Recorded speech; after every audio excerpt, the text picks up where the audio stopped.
Our England best 11 to face Iran. We're going to conquer the problems that Gareth Southgate has. The nation, everyone seems to be playing a different formation, a different squad. Everyone's got their ideas. We're going to make the best decisions today for the nation. We are. And a goalkeeper, it's 10,000 likes, Theo. Oh, if we get 10,000 likes, it's coming home. It is coming home. I know we always joke about it, but it really could be the one.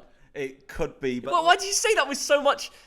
you should be more confident than that, more belief from you. Because I'm 54 years old, I've seen so much disappointment during my years. I hate that you say that, because every time I've seen it, it's been a final, it's been a semi-final. We've got a great golden generation. I'm loving life. But let's start off with goalkeeper. We need to agree on a keeper to represent the nation in a competition which is the biggest stage in the world. It doesn't get bigger than a World Cup. For footballers, they always say it's the best. And when you look back at a career, winning a World Cup beats the Premier League, it beats the Euros, it beats everything, even the Champions League. So who will be able to be between the sticks for that tough run of games? Well, my keeper has been England's #1 for the last 4 years. Great at shot stopping, great at distribution, and he's having a good season for Everton. It's Jordan Pickford. What about Ramsdale, though? He's top of the Premier League, smashing it for Arsenal. Why does he not deserve a mention? Because when you put on an England shirt, it's a very different kettle of fish. Would you rotate it games in? If Pickford starts and he isn't as good as what we've seen for England before, do you change it round?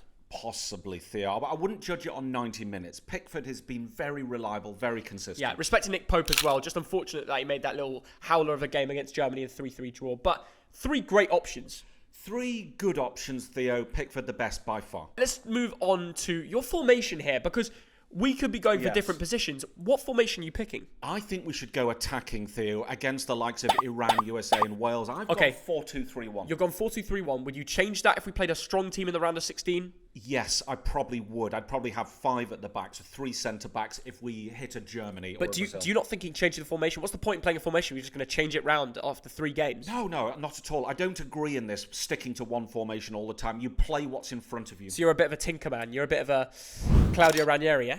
If you like, you can call it that, Theo. Yeah. I am pragmatic. I'm also going to go 4-2-3-1. Let's call it 4-2-3-1. I'll go for the same formation. It's a 4-3-3. It all depends on the flexibility of the team and the fluidity.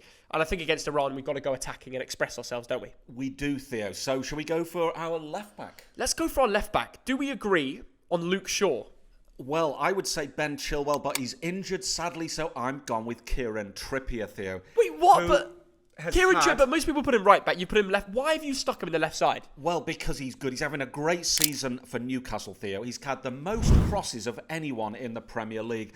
He can whip it in from that left as well as from the right. There's no denying he should be in the 11, but to put him left back is a huge statement. Why do you not believe in Luke Shaw? Do you not remember that goal in the Euros final? I do, Theo, and I love it when Luke Shaw goes forward and he's having a good season for Man United, but Kieran Trippier's having an amazing season for Newcastle. At right back, and you've thrown him on the other flank. I know Southgate loves to do that, but with Luke Shaw, you've got to play him.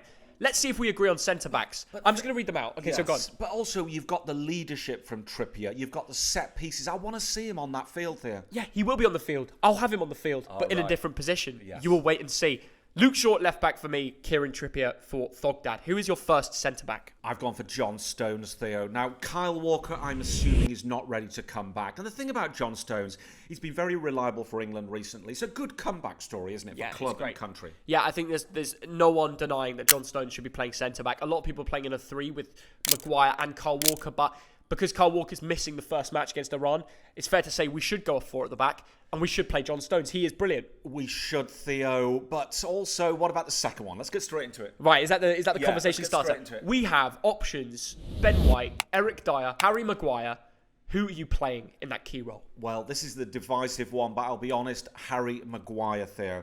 And I'll tell you what, Theo, I know his faults, and I know that poor few seconds he had against Germany. I know all he's had a poor season the whole year. When he throws on an England shirt, Theo, he helps get us to a Euro final, to a World Cup semi-final. We were there in Russia cheering him on. He was solid. He was superb.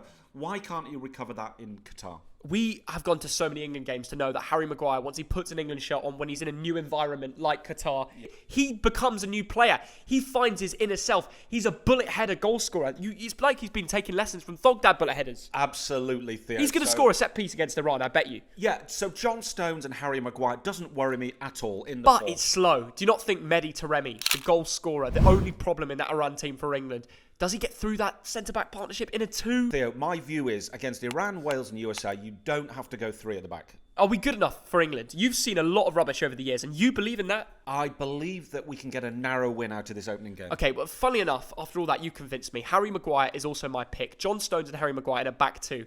I'm getting a little bit scared just reading it out, but my right back is Kieran Trippier. But you put him left back, so who have you got there? Trent Alexander-Arnold, Theo.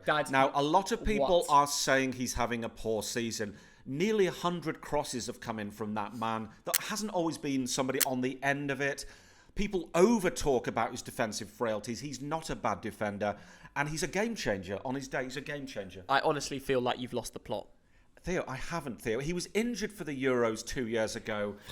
He's maybe not done it for England, but goodness, he's still a young man. Give the guy a chance. So Don't write him off. A back 4 with Trent Alexander-Arnold and Harry Maguire. Are you not asking for an Iran 1-0 upset? No, I'm not, Theo. Have you seen how tired the players are in those conditions in Qatar? Because of the 4 I've mentioned, Theo, Trippier and Alexander-Arnold can push forward, deliver crosses for the likes of Harry Kane. Well, obviously, Harry Kane's going to be in our 11. Yeah. That doesn't worry me at all. That's insane. I've gone Kieran Trippier right back, so that ends the discussions. Yes. He's still happening on set pieces. He's still getting involved with those crosses. I'm just worried, having Maguire and Stones, will he get as much as support as he does at Newcastle? It's not quite Fabian Schär and Botman. That would be a better centre-back duo, let's be real. That is true, Theo. But part of this is what you put in defensive midfield. Absolutely, We've both gone for the 2. So I'm going to kick off with Jude Bellingham, who I think has been a magnificent. And for me, you don't even consider this. He's in the 11. Jude Bellingham is a man who smashed it at Dortmund. In the Bundesliga, he's lit up the stage. If you go abroad, you have to be by far the best to get in this squad. Because when you go abroad, Tammy Abraham's done well at Roma, but he's not made it to the team. Tomori's done amazing at Milan, won the Scudetto. He's not made it in the team. What differentiates Jude Bellingham from the rest? He's got this incredible maturity and technical ability at a very early age, Theo. And he's not only showed it in the Bundesliga, he's shown it in the Champions League, which in Europe is the primary stage. And he's also gone forward. I think he's got 9 goals this season in all tournaments. Yeah, so forget age. If you're good enough, you get in the team. Is that your mentality? Absolutely, Theo. And I think in 4 years, this is going to be the number 1 player in our country. So who do you play him next to? Jordan Henderson would be a great option for experience. Did really well in the Russia World Cup. I watched a documentary on the flight to Qatar. And it surprised me how key Jordan Henderson was to this squad.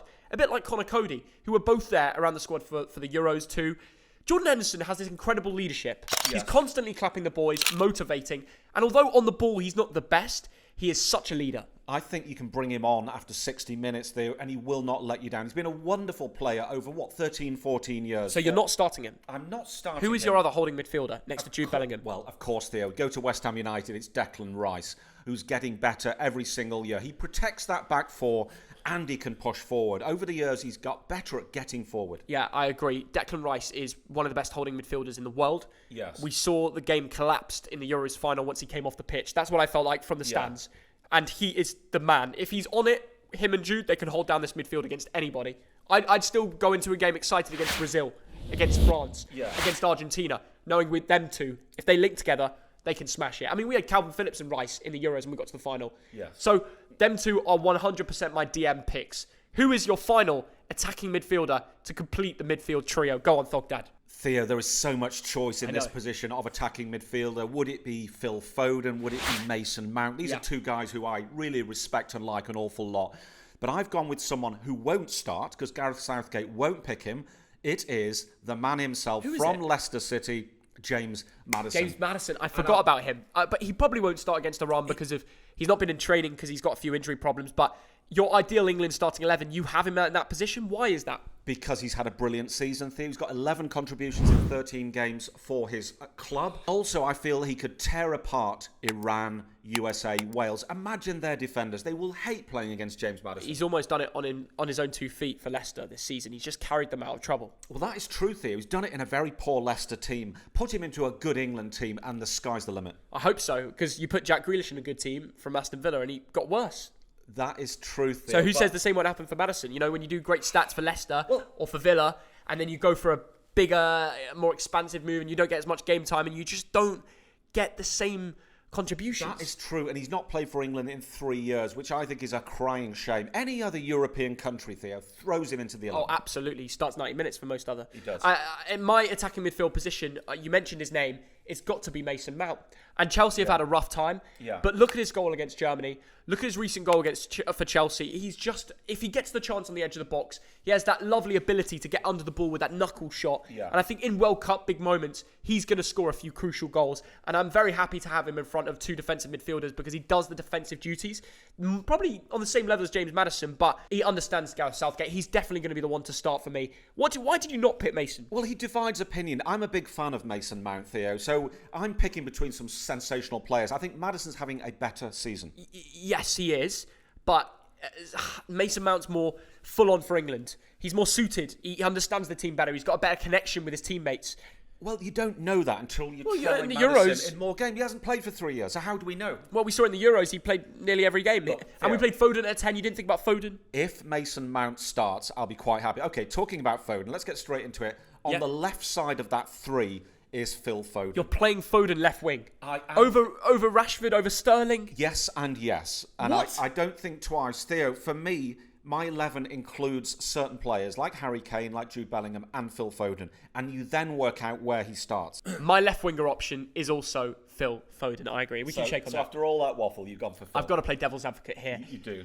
Raheem Sterling dropped out the 11. Why have you made that decision? And I agree with you, but I want to ask you why. We've seen glimpses of what he can do this season, but not enough over the whole season. But wasn't it the same going into the Euros? People had doubts whether he should be in the squad. I remember you famously dropped him out the squad before the Euros, and he went on to do a lot for the nation to help us get to the final. Probably a bit harsh, but we know he's had 1.5 poor seasons. He's not the player he was 2 years ago. Yeah. And I think other players deserve to be in the 11 above him. As Southgate says, you've got to play your form players. Doesn't agree with everyone. We've both gone for Maguire, but that's just because of that England passion he has. Yes. I agree. Phil Foden on the left. Who's your right winger? It's got to be Bukayo Saka, Theo. Not Rashford, not Sterling. No and no once again. And again, we're going with form. I mean, that lad Saka has been immense over a season and a half. Yeah. So with Marcus Rashford, he's turned it round. Everything was going wrong. I didn't think he'd be near an England call-up. But this season under Ten Hag, he smashed it. Let's give him respect. Off the bench, he could be a real threat as well. Absolutely. And the truth is, if you started Sterling or Rashford or Mount or any of these players, I wouldn't doubt them. I wouldn't be scared. I think we've got to be attacking against an Iran. What I don't want is for it to be 0-0 after 70 minutes. And if it is, we can bring on Rashford at striker and start playing over the top balls. That's the amazing depth we have. We also have Callum Wilson. Jack Grealish. We've not talked about Jack Grealish, and then the last couple of games, he's been a lot better. I've only seen, out the pundits, I've only seen a very few start Jack Grealish. And it's funny because before the Euros, he was the media hype. He was the one that he has to start. It's incredible, and it's incredible that Sancho's not even in Qatar. Yeah, it's mad that this discussion. We've got so many good wingers, and we've had to narrow it down, and we've gone with Foden and Saka, the two wonder boys. In terms of Saka, if he has a good tournament, do we play around him? He can, Theo. I don't believe this main man thing, because I But suppose Phil Foden, what about him? if you had to pick a main man, it's Harry Kane. Okay, but We know that. But if we're going off price tags, it's Saka and Foden as the most expensive in the squad. Main man, I mean, who's going to really change the game? Who's going to be a match winner? Yeah. And you know that's Harry Kane. And then you've got the cogs in there. The likes of Jude Bellingham, Declan Rice are crucial to this England Jude team. Bellingham as well. He's got a price tag which is absolutely... I mean, this is a great squad that we have. And I'm really excited. But I want to ask you, who is your striker? Do you play Callum Wilson in the first game to give Harry Kane a rest?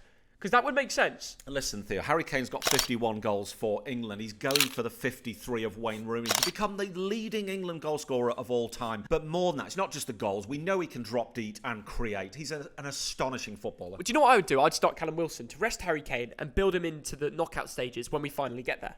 Thank goodness you're joking.